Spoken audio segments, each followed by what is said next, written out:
Hello guys, and welcome back to another cold episode. On today's episode, we are back with some more Yu-Gi-Oh! Duel Links action, and today we are going to be talking about the new ban list version of Ritual Beasts. Now, there are two kind of ways to play this that I've seen. You can either play it with Transcendent Crystals, and then allowing you to send cards to the graveyard to then summon up with Ritual Beast Return, and your Ritual Beast Ambush and stuff like that. Or you can play it with Destiny Draw and kind of more going for the, more so controlling the duel kind of style. So that's what I've gone for. We're running Destiny Draw. It's pretty standard Ritual Beasts. The only difference is instead of just running the Tamer Elder, which is now limited to 2, and the Winda, we are now running another Tamer, which is Lara. Now what Lara does is, if it's normal summoned, you could target a Ritual Beast monster in your graveyard in order to special summon it. So that's why you kind of want to send things to the graveyard. You can either use Lara or your Ritual Beast Return with your Transcendent Crystals in order to grab up more Ritual Beasts. I don't see it to be that useful and that important, just because there are, other things that you can do instead. And you'll see in the replays, like, most of the time we don't really need, like, Laura's useful and definitely helpful, but it's not something that's like we're relying heavily on Lara and stuff like that. So that's why I prefer Destiny Draw over Transcendent Crystals.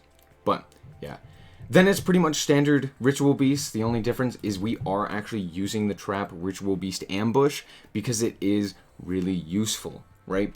Then we're also running the 2 Ritual Beast Return and Ritual Beast Spawn. And then instead of running something like your Cosmic Cyclone, instead we're running Floodgates, right? Floodgate, Trap Hole, and Paleozoic Canadia. If you had triple Floodgate, run that instead, right? Doing that instead because it is just a little bit easier for our monsters to kind of work with, right? You can return things a lot easier if they're flipped face down, stuff like that, right? Then we're also running 1 Lava Golem just to, tribute over their monsters, kind of get rid of them real quick. That's basically it. It's just to help, like, get rid of any like problem monsters. For example, a Cocytus or a Saber Dancer or something like that. You tribute over it and then you swing in into the defense position with your Ultipelio, and then it's gone, and then you're pretty good. Also, yeah, that's about it. Pretty standard deck. We can hop into some replays real quick. If you don't know how Ritual Beasts work, I will make sure to leave a link to my previous video, which explains all about them, down below. So let's hop into some replays real quick. Alright guys, so here we are up against Arcana. We get to go first. So let's hop right into this. Trick up his sleeve, that means it's Dark Magicians. We actually open up with a phenomenal combo with Elder and Rampengu. So we're going to Elder into Rampengu. Rampengu is going to activate its effect to send a Ritual Beast Canahawk, ulti Canahawk, banish it, and then send a Canahawk to the graveyard. Then we're going to activate Canahawk's effect by summoning it, activate the effect, activate the second effect, summon up the Rampengu and the Elder by sending, and then send the ulti Canahawk to the graveyard, search up our trap card, and then we set ourselves a, the Floodgate Trap Hole, and then grab ourselves the Ulti Petalfin. Ulti Petalfin, 2800 defense, can't be destroyed by card effect, so that's kind of why we go into that one. But he's going to grab up his Dark Magic Circle, grab up his Dark Magician, and set 2 cards. We're kind of in trouble right here. We're going to grab up Lara. Lara's going to activate, going to summon up the Canahawk. Then he's going to activate his Magician Navigation in order to banish one of our cards using the Dark Magical Circle. Dark Magical Circle is then going to banish our ulti Petalfin. Then we're going to banish our own Petalfin. Champion's Vigilance is going to activate on the Ritual Beast ulti Canahawk's effect, negating the effect and destroying it, which is real sad for us. But that's why we now have the Ambush. Rather than relying heavily on going for OTKs, double summoning the Ultipelio, it is now more about controlling the duel, hence why we're running more Floodgates rather than necessarily like a Cosmic Cyclone or something like that, right? So, while our ulti Canahawk does get destroyed, that's fine. What we're going to do is we're going to flip up the Ritual Beast Ambush. Summon up Petalfin, summon up Laura, doesn't really matter what we summon up, then go into the Apelio, and then destroy the Magician of Dark Illusions. I always destroy the Magician of Dark Illusions. Reason being is because if you don't, it will summon up more Dark Magicians. So destroy that one first if you can. He's going to summon up another Dark Magician by Tribute Summoning. Then he's going to activate to target our ulti Apelio in order to banish it. We're going to dodge that effect with the effect of Ultipelio in order to summon up Laura and the Petalfin. Then he's going to Wonder Wand. We're going to flip up Paleozoic Canadia. He's going to negate it with the Magician Navigation. That's real sad, but it's fine. He's going to destroy our Petalfin, and now he has a 3,000 attack monster, which is real dangerous for us. We're going to normal summon our Winda. Doesn't really matter how we summon it. We could have set it as well. Then we summon, and then we go into our ulti Petalfin. Ulti Petalfin is then going to be tributed again in order to activate Canahawk and Elder. Canahawk banish the Apelio. Then we are going to summon up the Apelio and the Winda. Then we are going to banish the Petalfin, and then we are going to go back into the ulti Petalfin, right?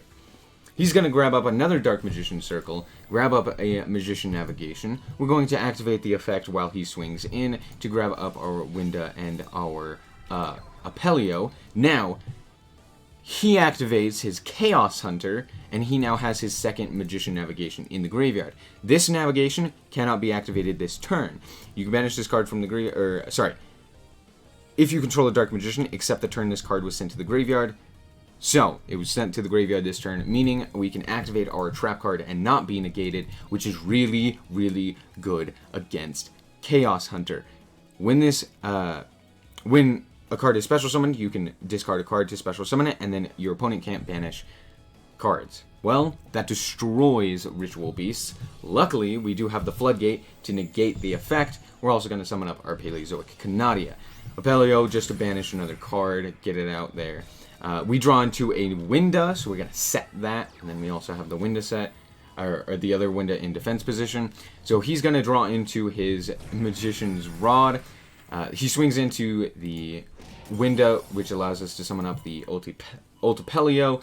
We're going to summon up the Petalfin and the Laura. Then we are going to return, because we did draw into one of our Ritual Beast cards, we're going to return the Dark Magician back to the hand, and then summon up our Ultipelio, and then take out the Magician's Rod. Then Ultipelio, he's going to set a card. We're going to summon up the Petalfin again. Then we're going to go back into our Ultipelio. He's going to summon up his double Dark Magician with Magician Navigation. Dark Magical Circle is going to banish our Winda. Then we are going to swing into the Chaos Hunter, destroying that. We're going to activate Floodgate Trap Hole. He's going to negate it. That's fine. We do know, however, that all three of his negates are in the all three of his Magician Navigation are in the graveyard and banished. So he doesn't have really another way to summon up a Dark Magician. He's also got one of them in the graveyard and two on the field. So he's out of Dark Magicians to summon, meaning these Dark Magical Circles are useless. We happen to draw into a, Lava Golem. We're going to tribute over his two Dark Magicians, and then he swings in his Rod and surrenders, realizing it was over. So, Ritual Beasts now are a lot more about controlling the duel and less about getting out that double Ultipelio, and swinging in for lethal. So, there you go. Let's hop into the next replay. Alright guys, so here we are up against Yamimarik. We get to go second as well, which is actually a lot better, at least in my mind, for Ritual Beasts. Going first is just like you can end on a pedal fin, but that's not really great. So we don't actually have a phenomenal hand, so we're just going to set the Winda. It's pretty safe just to set Winda, and then we're also going to set the Ritual Beast Bond just as like a kind of like a bait, but just in case it does end up being useful. Then we're going to summon up the pedal fin and banish the Laura in order to try and return something. We get negated with Divine Wrath. Then he's going to open up Raigeki Break, sends another card, grabs up Sage with Eyes of Blue, which is interesting, and then he flips up his White Stone of Ancients as well, and then he grabs up his Master with Eyes of Blue. He swings in, deals 1200 damage to himself. We're going to summon up the Apelio, banish the Pedal Fin, and then that is perfect lethal through both of his cards. 2100 and then 1700 was perfect lethal, and I found it very funny that he decided to do that. But yeah, there we go. We also happened to draw into a Lava Golem, so if we so chose, we could have Lava Golemed him as well, but that didn't really seem like a good option. We did have perfect lethal there, though, with the Apelio boost, which was pretty cool. Now, I could have also tried to banish and then summon up the Apelio and something like that. But the problem with that is, the reason I didn't do that is because you get summoned back into defense position from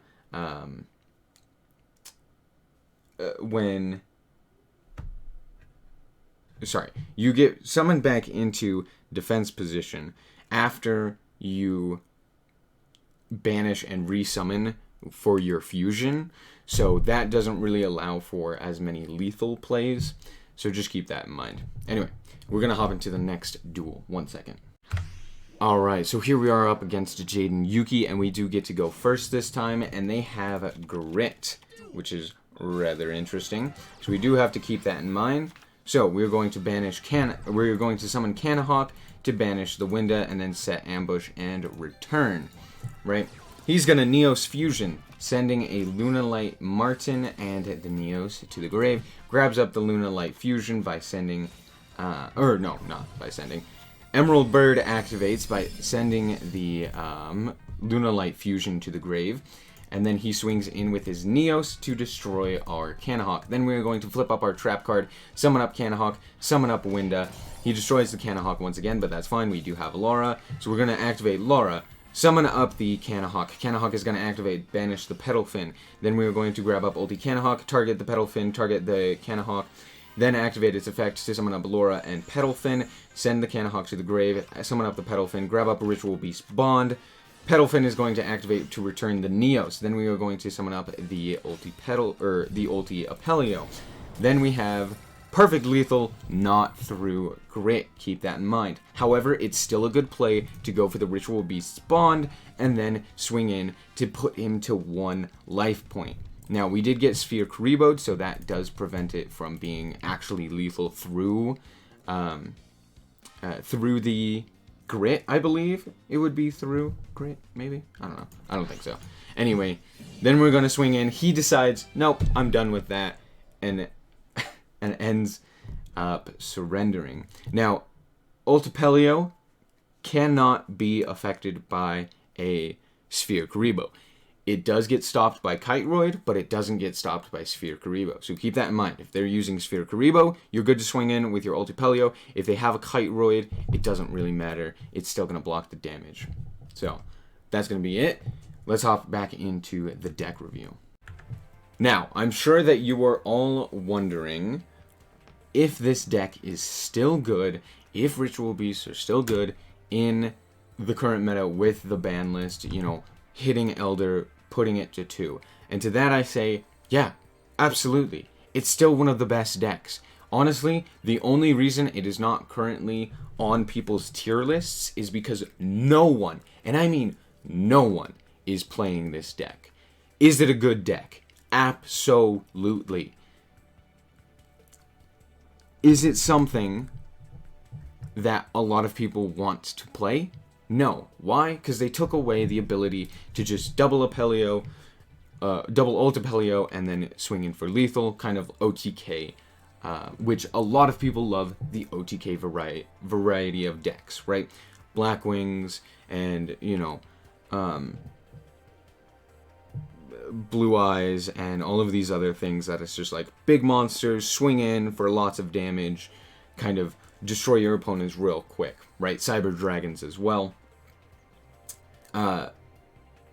So Ritual Beasts have turned from that, kind of like do your combo, and then, you know, return cards to the hand, and then you are able to, you know, swing in for lethal. And it's turned into more of a control the duel, return cards to the hand often, you know, boost up your monsters, flip their monsters face down, continually summon up your own monsters, right? Tribute over their cards with Lava Golem and stuff like that, and slowly chip them down, right? So there's that.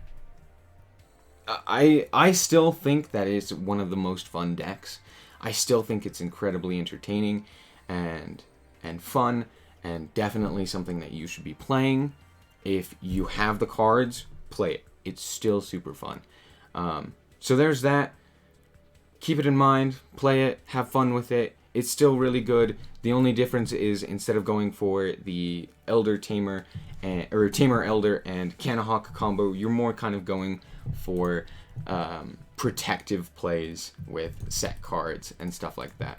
Anyway, that's going to be it for this episode. I hope that you guys did indeed enjoy. If you did, a like is very much so appreciated. And if you want to see more content like this, as well as more Duel Links, just be sure to subscribe. Anyway, thank you guys so much for watching, and remember to always stay frosty. Bye-bye.